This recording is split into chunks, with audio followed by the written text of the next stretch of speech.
Hello, friends. Welcome back. This is Our Moon by Jane Yolen, illustrated by John Schoenherr.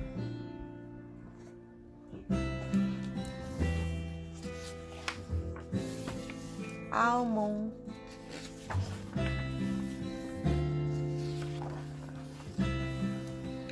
It was late one winter night, long past my bedtime, when Pa and I went outing.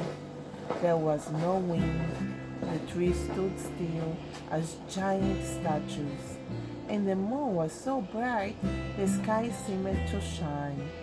Somewhere behind us, a train whistle blew, long and low, like a sad, sad song.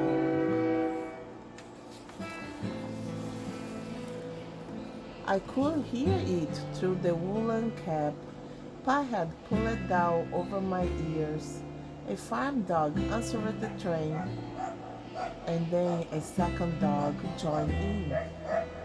They sang out trains and dogs for a real long time, and when their voices faded away, it was as quiet as a dream. We walked on towards the woods, Pa and I. Our feet crunched over the crisp snow, and little gray footprints followed us. Pa made a long shadow, but mine was short and round.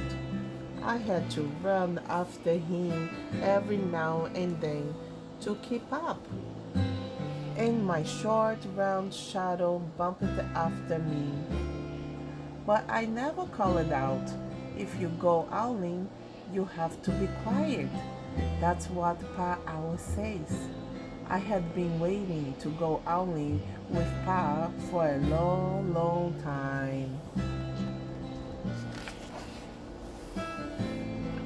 We reached the line of pine trees, black and pointy against the sky, and Pa held up his hand.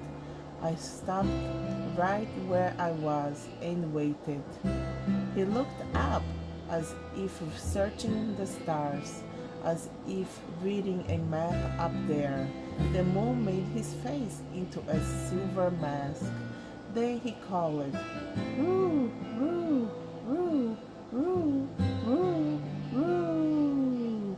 The sound of a great horned owl. Roo, roo, roo, roo, roo, roo. Again he called out, and then again. After each call, he was silent, and for a moment we both listened, but there was no answer. Pa shrugged, and I shrugged. I was not disappointed. My brothers all said, sometimes there is an owl, and sometimes there isn't. We walked on. I could feel the cold, as if someone's icy hand was palmed down on my back and my nose, and the tops of my cheeks felt cold and hot at the same time, but I never said a word. If you go owling, you have to be quiet and make your own heat. I went into the woods, the shadows, were the blackest things I had ever seen. They stained the white snow. My mouth felt furry, for the scarf over it was wet and warm. I didn't ask. What kinds of things hide behind black trees in the middle of the night? When you go owling, you have to be brave. Then we came to a clearing in the dark woods. The moon was high above us. It seemed to fit exactly over the center of the clearing, and the snow below it was whiter than the milk in a cereal bowl. I sighed, and Pa held up his hand at the sound. I pulled my mittens over the scarf over my mouth and listened hard, and then Pa called, "Roo, roo, roo, roo, roo, roo, roo, roo, roo, roo, roo, roo." I listened and looked so hard my ears hurt and my eyes got cloudy with the cold. Pa raised his face to call out again, but before he could open his mouth, an echo came threading its way through the trees.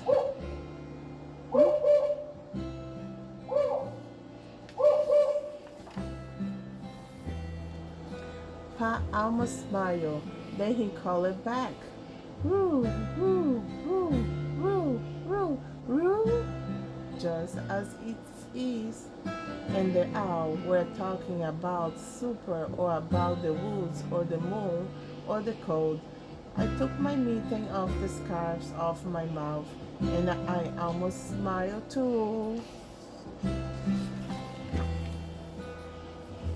The owl's call came closer from high up in the trees on the edge of the meadow. Nothing in the meadow moved.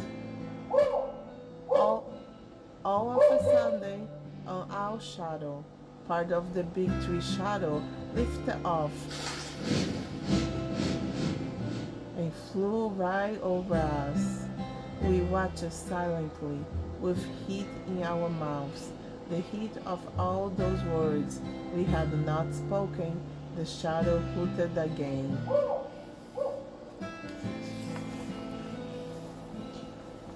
Pa turned on his big flashlight and caught the owl just as it was landing on a branch.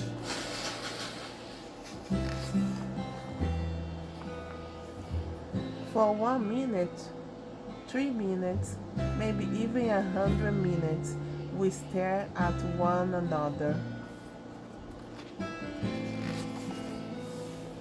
Then the owl pumped its great wings and lifted off the branch like a shadow, without sound.